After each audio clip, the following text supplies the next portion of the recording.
இப்போ நீங்க பாத்துட்டு இருக்க வண்டி பாத்தீங்கன்னா 2023 மாடலு Yamaha R15 வெர்சன் 4ல M. அதாவது வெர்சன் 4ல குயிக் ஷிஃப்டோட வர்ற ஒரே வண்டி இதுதான். இதான் இருக்கலே டாப் மாடலு. டாப் மாடல்ல இதுல உங்களுக்கு ஒரு ஸ்பெஷலா ஒரு ஐட்டம் இருக்கு. இது பாத்தீங்கன்னா உங்களுக்கு 2023. இதுல என்னன்னு உங்களுக்கு சொல்றேன், அப்படியே பக்கத்துல கொண்டு வாங்க. இந்த டிஜிட்டல் மீட்டர் வர டைப் பாத்தீங்கன்னா நல்லா நோட் பண்ணிக்கங்க. இந்த டிஜிட்டல் மீட்டர் வர டைப் பாத்தீங்கன்னா கொஞ்சம் ரேட்டு கூட வரும். ஏன்னா டிஜிட்டல் மீட்டர் பாத்தீங்கன்னா 13,000 நம்ம வரும்னு நினைக்கிறேன்.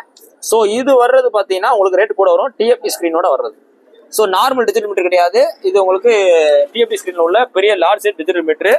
பக்கா 2023 மாடல். வண்டி பாத்தீங்கன்னா அவ்வளவு தெளிவா இருக்கு. 15,149 கிலோமீட்டர் ஓடி இருக்கு. வண்டி அவ்வளவு தெளிவா இருக்கு. ஸோ இந்த 2023க்கு நம்ம உங்களுக்கு பெஸ்டா சொல்றவள பாத்தீங்கன்னா 1,53,000 சொல்றோம். 1,53 சொல்றோம். வாங்க, பிரைஸ் பிக்சடே கிடையாது.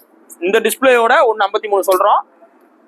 இதுல இருந்து எவ்வளவு குறையுமே குறைச்சு கொடுத்தலாம். நம்ம R15 கலெக்ஷன்ஸ் பத்தி நிறைய இருக்கு. ப்ரீவியஸ் வீடியோ நிறைய போட்டிருந்தோம். நிறைய வண்டிகள் இருக்கு, நிறைய கலர்ல இருக்கு. நம்ம R15 வெர்சன் 1 இருக்கு, 2 இருக்கு, 3 இருக்கு, 3ல S இருக்கு, 4 இருக்கு, 4ல M இருக்கு. சோ வாங்க, நீ போஸ்ட் போற டேட் பாத்தீங்கன்னா ஜூலை 17, 2024 போறோம். இந்த வண்டி இருக்கு பாத்தீங்கன்னா மதுரை எஸ்கேர் பிக்ஸ்ல இருக்கு. சோ நேரில் வாங்க, டெஸ்ட் பண்ணி பாருங்க, பாத்துருங்க. தேங்க்யூ.